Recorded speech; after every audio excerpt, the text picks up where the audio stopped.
first speaker.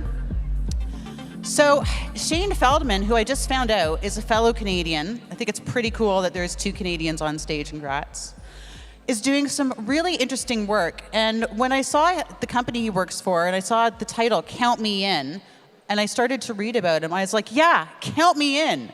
Who doesn't want to build community and learn how to build better communities? And that's really why we're here today. And I can't wait for Shane to get on stage to share his knowledge and his research with us around how we can deepen connections with each other, and maybe we can change our perspective, but also figure out something that we can take with us to change our communities and the world. Please welcome Shane Feldman.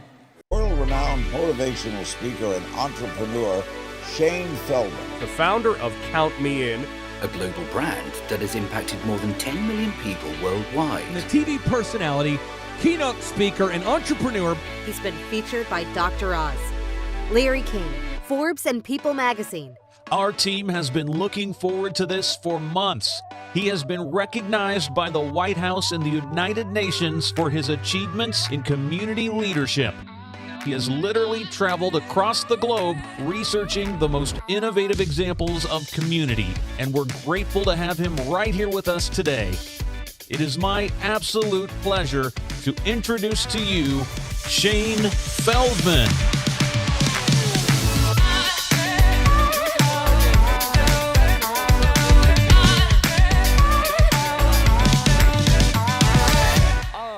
Understand how incredible it feels to be here right now, not just in front of you all, but in another country.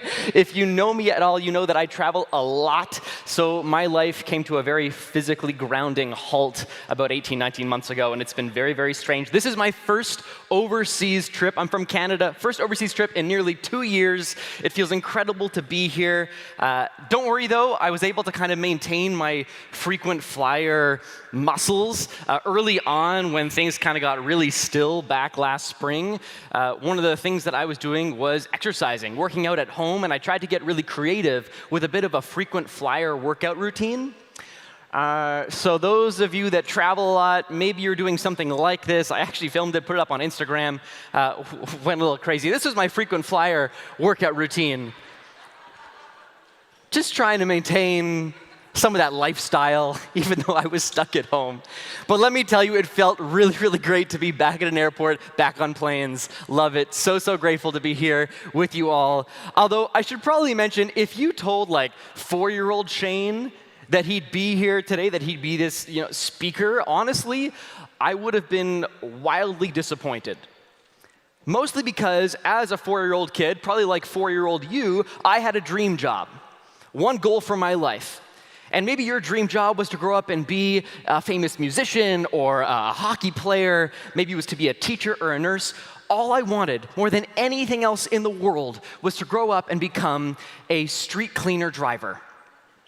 Thank you for laughing at my dream, sir. I appreciate that. No, seriously, 4 years old, it's all I wanted in the world. I was obsessed with them. You know how kids hear an ice cream truck and they get all excited? I would hear the street cleaner from like a mile away and run to our window. Mom, a street cleaner, a street cleaner. So my mom knew early on that I loved street cleaners, I loved buses and tractors, really anything big with wheels, and I was into it. And so I still remember one day, I was around 5 years old, my mom comes to me and she says, Shane, today is gonna be transportation day. What's that? My mom says, we're gonna spend the day riding all different types of public transportation. And I'm thinking, I get to ride a street cleaner, right? Now, sadly, I did not get to ride a street cleaner, but I was lucky enough to grow up in and around the city of Toronto in Canada. We had tons of amazing public transportation options. Buses, light rail, subways, even a ferry. So the first thing we got to was a bus stop. All I had to do was hand this little shiny token to the bus driver. We were let through. Then we got to a subway station. All I had to do was hand this fancy little paper transfer to the woman behind the counter. We were led onto the subway. And we didn't even have a destination. The journey was the destination, but this day was amazing. It quickly became my #1 weekend request, transportation days. It's all I wanted to do. Now, I could have had no idea at the time that as a single mother struggling to pay rent, These transportation days were really just my mom's creative, resourceful way to keep her 6-year-old son entertained for the cost of a single bus token. And likewise, my mom could have had no idea that these fun, resourceful ways to keep me entertained were doing so much more than that. They were planting this seed in me. You see, I started to really obsess over adventure and exploration, which may not sound unusual for a 5, 6, 7-year-old kid, but for me, it started to become all I ever talked about, all I ever thought about. And now my pictures at school were no longer just me riding street cleaners. Now I was drawing all the different types of transportation we were riding on these days. And this is what I find most fascinating, and I still have some of these drawings. I would always make a point of drawing all the people that we saw along the way. The bus driver, the old man selling flowers at the subway station, business people in suits, families with strollers. To me, it was like everyone around us had this story that they were living. And that, to me, was the coolest part. And of course, I didn't have language for it at the time, but what I started to really obsess over was this sense of true community, the sense of connectedness to people around me. And that, mixed with adventure, couldn't get enough. And this was really fortunate timing because it was around this time that we started moving around a lot. Ever since my parents' divorce, sometimes every year we were moving to a new place, new location, city, suburb, rural, urban. I feel like I've lived in all sorts of crazy places. Spent some time living above a bank, next to a forest, next to a cemetery, which sounds super creepy, but all I remember, honestly, was hosting the coolest Halloween parties. Spent some time living on a farm, and I loved it. Every move was this new adventure to a new community, kept life interesting and exciting. And then came the move the summer before high school. Anyone been to high school in this room? No high school graduates. So high school, at least in Canada, meant I was starting in this big school, this new chapter of my life. I was already kind of nervous about it. And now, because of this move, I was about to be starting this new chapter without a single friend by my side in this brand new community. And I started to feel all kinds of deep fear around this new chapter in front of me. Now, fortunately for me, around this time, a new movie had just come out, a very educational movie, kind of like a documentary that was all about the high school experience. It was a small indie film out of America. You may have heard of it. It was called High School Musical. I binged this movie more times than I'm comfortable to share with you all. But I was just trying to prepare for this high school experience, trying to learn everything I could.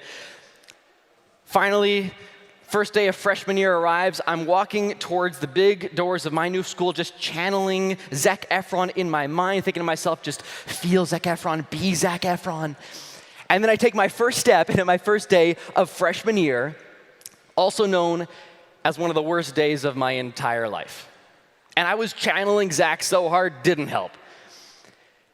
Now, this isn't a big tragedy story. This isn't a bullying story. I think the defining moment of this awful first day of high school was really when the lunch bell rings. So let me paint a picture for you. Lunch bell rings, I step out of class, and the hallways are just filled with all these circles, like all these groups of people. People who have probably known each other for months or years. So here I am, surrounded by 1,500 students at what feels like the largest high school in the world. And I just feel completely alone. All these backs to me, I don't know what to do. I keep wandering through the hallways just feeling so alone and invisible, and this keeps happening for days. And then by the time the second week rolls around, I'm waking up in the morning and I'm dreading school so much that it starts to feel, when I wake up in the morning, like I've almost swallowed this 1,000-pound weight. Like everything in my body is just saying, stay in bed. Life isn't worth getting out of bed for today. By the third week of school, I'm seriously flirting with the edges of depression, and I do not want to leave my room anymore. And as I start to kind of spiral in my mind, it kind of hits me, this isn't my fault. This isn't me. I must have landed in the worst high school in the country or in the world, so I bet if I went to a different school, that would solve all my problems. And it's not just naive teenagers that think this way, right? How many of us blame our circumstances when we're dealing with something hard or uncomfortable, right? We're so quick to look at our surroundings and say, it must be that, it couldn't possibly be me. And so that was the story that I was telling myself. But it gave me the motivation to get out of bed, go to school the next day, and walk straight to my school counselor's office. I walk in, I look at him, I say, Mr. Conte, I hate it here. This is the wrong school for me. Please help me transfer. Literally anywhere else would be better than here. And I'm just hoping that Mr. Conte is going to say, no problem, Shane. He's going to pull out his desk drawer, take out the big book of schools, and point to the one he's going to send me to. But no book is pulled out. Instead, Mr. Conte looks at me for what feels like an eternity, and he says, you know, Shane, I don't really know you that well, so why don't you start? Let's back up a minute. Why don't you start by telling me something about yourself? What do you like to do? What are some of your hobbies or interests? And I'm thinking, this must be his way to find the perfect school for me, right? Like my perfect fit that matches all my hobbies, all my interests. So I start sharing everything with him. Anything I could think of that I'm interested in, I'm sharing, and he starts taking all these notes. And when I'm done, he hands me this piece of paper he's been writing on and starts pointing out all these names. But they're not names of other schools he's going to transfer me to. They're actually names of other students. So Mr. Conte looks at me, he says, this here is the producer of the school radio team. She's that of this club. He's the president of this. She's the president of that. He says, Shane, go talk to these people. Go sign up for at least 5 different clubs or councils or teams, and then come back and we can chat in a week or 2. So I figure this is some stupid formality I have to kick out of the way in order to get my transfer. So I go and I sign up right away, every single club and council on his list. And 3, maybe 4 days later, I don't remember the day, but I remember the feeling I had. I closed my locker and I turned to walk down the hallway, and there's this guy walking in my direction, and we kind of lock eyes for a minute, and he just smiles at me and nods his head, and I smile and nod my head back. And we just keep walking past each other in the busy hallway. And now that I'm sharing it out loud, I realize you're probably thinking that was a waste of 8 seconds, that was barely an anecdote. You have to understand, that was the first moment that I had felt seen or connected to anyone since I started high school a few weeks earlier. It was that micro interaction that started to plant the seed of belonging in me. And it was just that glance, just that smile, just that head nod, but it was an incredibly profound moment for me. And I realized walking past him that we kind of knew each other. We had met on the school radio team. We actually helped pick the song that we played for the school together that same morning. And then kind of similar situation that same afternoon, this girl taps me on the shoulder in one of our classes, starts asking me all these questions about this club that we were a part of that we met at the afternoon prior. And this kind of thing keeps happening. Every day, it's like I'm talking to more people in the halls. I'm actually starting to, I guess, make friends. And a few days later, I realize I'm waking up in the morning feeling a little bit lighter. And eventually, I start waking up in the morning actually excited to go to the place I thought I hated just a few days earlier. And the more I get involved, the more I realize the only reason I felt like an outsider before was because I was acting like one. Because nothing about my surroundings changed. I changed. And I barely even changed. I really just plugged in to my community. But plugging in changed everything from the inside out. And isn't it true that whatever we focus on is what we feel, right? It's why when we think of our favorite brands or companies, they're not the ones that are vying for that monetary transaction. They're vying for the emotional transaction. They're trying to build their brand into our hearts so we feel an emotional connection to them. You don't go to Starbucks and pay $17 for a cup of coffee for the burnt taste you get. You pay because they're writing your name on the cup. Because if you go often enough, the baristas will remember your order, and there's this emotional connection that starts to be built. Now I'm thinking, as I'm walking through the halls of my school, that I feel like I've tapped into the community, but there are so many students, probably 90% of the school community, that isn't really involved at all. I mean, they're going through the motions, going to classes, going home, doing homework, but there's nothing happening in between. No wonder so many people hate school so much. So I have this idea to plan this school assembly to motivate a handful of students in my school. My big goal was 50. I want to motivate 50 kids in my school to get more involved. We were going to have this assembly, have some speakers, and then have this kind of after party where we could actually connect students to different clubs and councils and opportunities, kind of like Mr. Conte helped me do. So I gather some of my new friends. We start planning this event. The day rolls around a couple months later, and 50 kids don't show up. 40 kids don't show up. 386 students from 7 different schools showed up at this event. Turns out I was far from the only lonely kid, far from the only kid that wanted to connect more intentionally with their community. So that first event turned into a bit of a pilot project for what is now Count Me In. So fast forward now about 13 years, Count Me In is an international social entrepreneurship incubator. What that means is that Count Me In exists to inspire the next generation of community-minded leaders and entrepreneurs. And our program's curriculum have now impacted more than 10 million students across 104 countries. And one of the coolest parts of that for me is that I've had the great opportunity to visit so many of those students and projects across the globe. And in the process, I kind of put on this researcher hat, and I started searching for the best examples of community I could find. So it was almost like I started this impromptu research expedition. And you thought I was obsessed with community as a 6-year-old. Man, this last decade has been remarkable. I've had the incredible privilege to research community leadership and human behavior now on the ground in 29 countries across 5 continents, uncovering so many universal strategies and tactics that we can all apply to our work and our life to be better community builders. And it all starts with what I call micro-interactions. And this really comes down to so many of the things that we've probably missed most collectively over the past couple years. It's all about those +1 experiences. You know what I mean by that?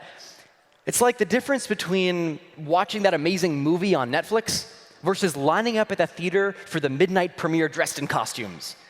The difference between listening to your favorite album on Spotify versus going to that concert, being surrounded by that energy that's so hard to actually describe, right? You don't go because it's better audio quality. It's not. You go because there's this energy, this connection you have to other fans in the building. It's even the difference between reading a great novel versus being part of a book club, even if it's a virtual book club. Those micro interactions, they matter. They make us who we are as social animals. So what I'd love to do is actually take you to just a few countries right now, share a couple stories from a few countries that I know you'll be able to look at and perhaps apply some of the lessons I've uncovered in different cultures and societies to your work and your life to optimize your own team building and community building power. So the first country that I want to take you to is actually Albania. And I had the incredible privilege to research in Albania, and I actually had a camera with me at the time. So instead of sharing this story with you, I actually want to share a short 1-minute video of my findings there. This was one of the most concrete examples of community building by design. It was led by a phenomenal mayor, and I had the incredible opportunity to see the grand opening of their work. So take a look at my research in Albania. Hey, this is Shane Feldman, and I am researching community and innovation around the world. And today, I'm in Albania.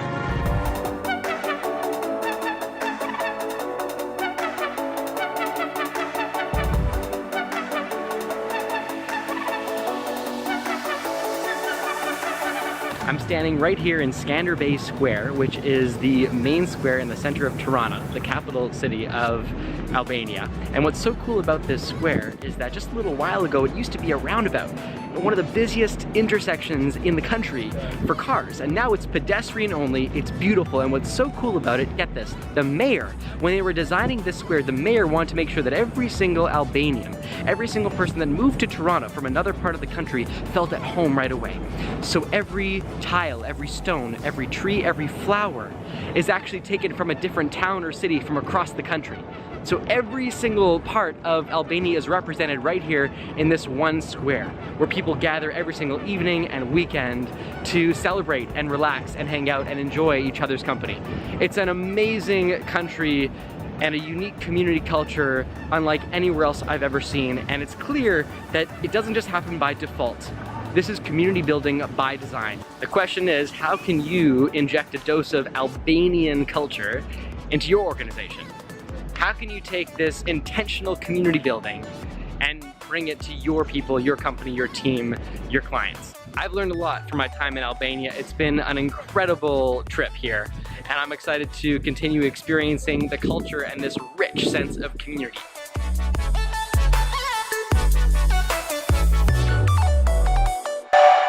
Some of the clearest and quickest community building I've seen genuinely from a government standpoint, but community building isn't just about top-down. In fact, the community building I'm most interested in is actually much more grassroots.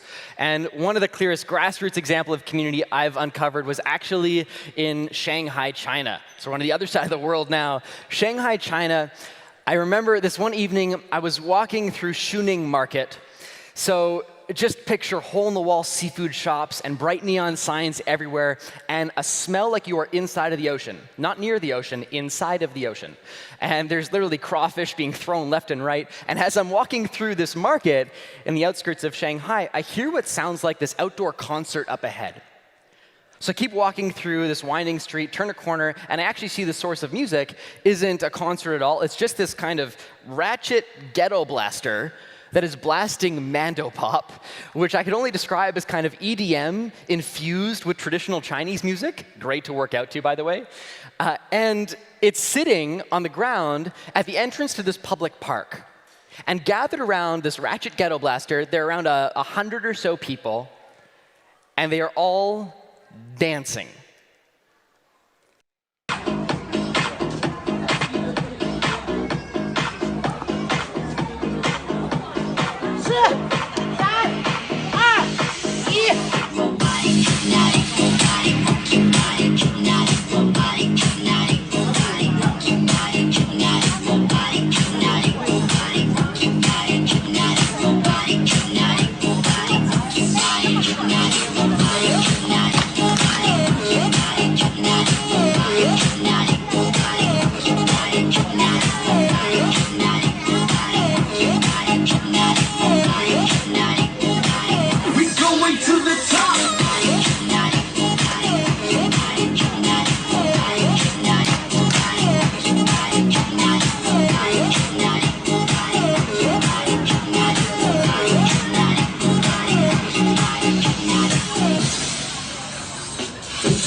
Her so much.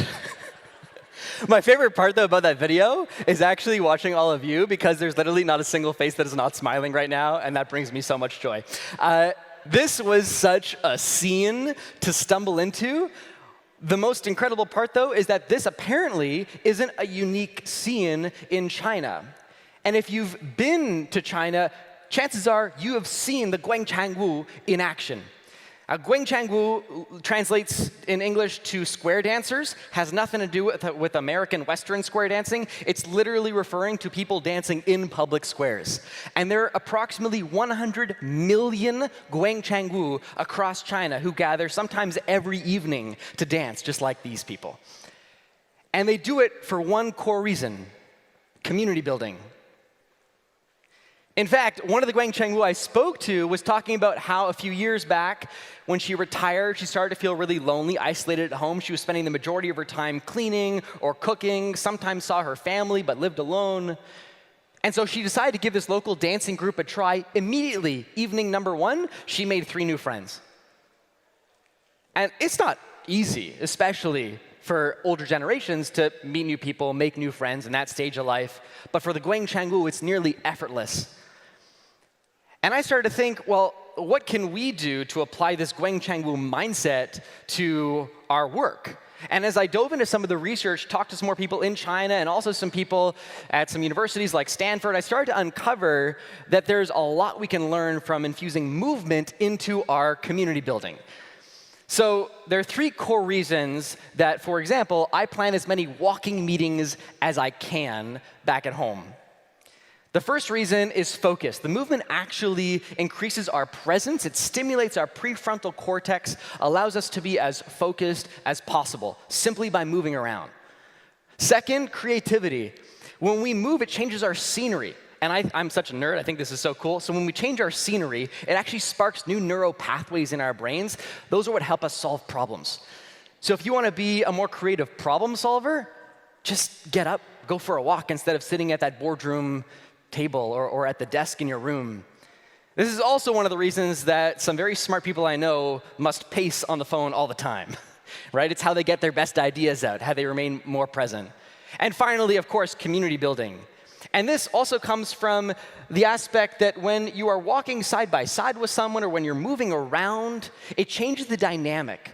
So especially if you're talking about sitting down with someone who you are managing, for example, sitting across the desk from someone, there's this superiority.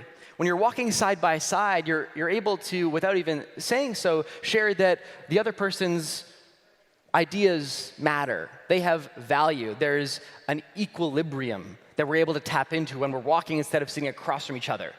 Parents in the room also works with kids, right?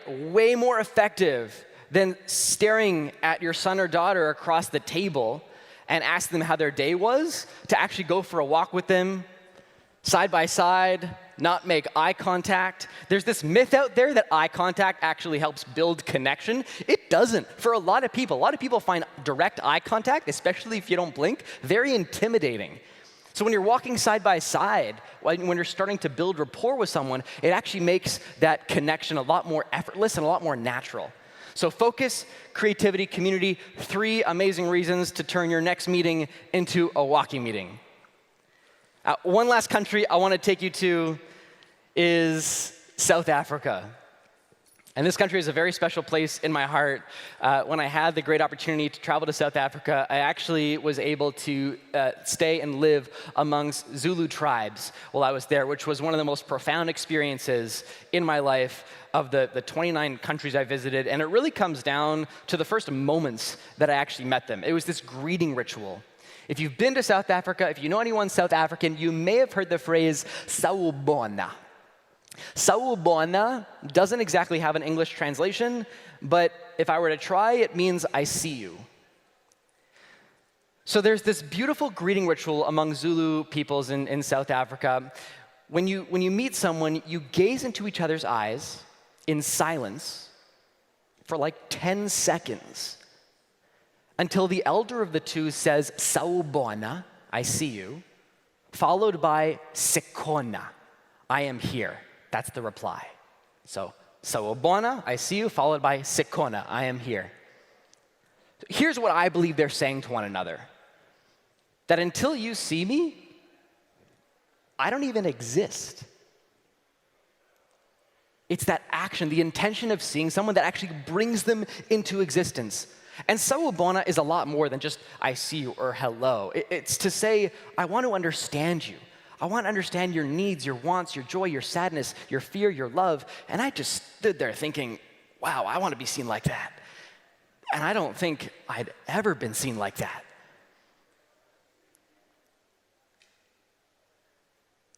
And that kind of got me thinking, what if we have leadership all wrong, especially in the westernized world? What if we have it wrong? What if leadership is actually about "Sawubona"? What if we redesigned and redefined leadership as 10 seconds of "Sawubona," 10 seconds of "I see you"? When we're able to tap into that, when we're able to focus on the emotional connection with others, it helps them feel like they have value, it helps them show up, it helps motivate teams, it helps bring people together. It changes the entire dynamic. If I were to credit one thing only, with Count Me In's immense scale and growth over the last decade plus, it would simply be this: that "Sawubona" mindset and lifestyle. And it's listening to listen, not listening to reply, right? Listening to understand. It's what Mr. Conte did for me back in high school. And it's the opposite. It's what I didn't feel when I was surrounded by those 1,500 students, all these circles, all these backs to me. If just one of those people had turned out of one of those circles, noticed the invisible kid, and just smiled at me, my whole perspective of the school, my whole perspective on life would have changed in that moment. And we all have the same power to be that moment, to be that environment for those around us, to look out for the people that may feel invisible, help them feel seen and heard at work, among our friends, at home. You know, I've traveled 29 countries now, all around the world. It's taken me 5 continents to realize that community isn't something that you find. Community is something that you create, that we create, and we all have the incredible opportunity and responsibility to create that sense of community with every choice, with every step, every single day. So I encourage you, 15 seconds, wake up in the morning, ask yourself, how can I be a stronger community builder today? How can I live with that sawubona mindset, listen a little deeper, show up a little more, and see life at every turn as an opportunity for a +1 experience? 15 Seconds Festival, my name is Shane Feldman. Sawubona, I see you, and I thank you very much. Thank you, Shane.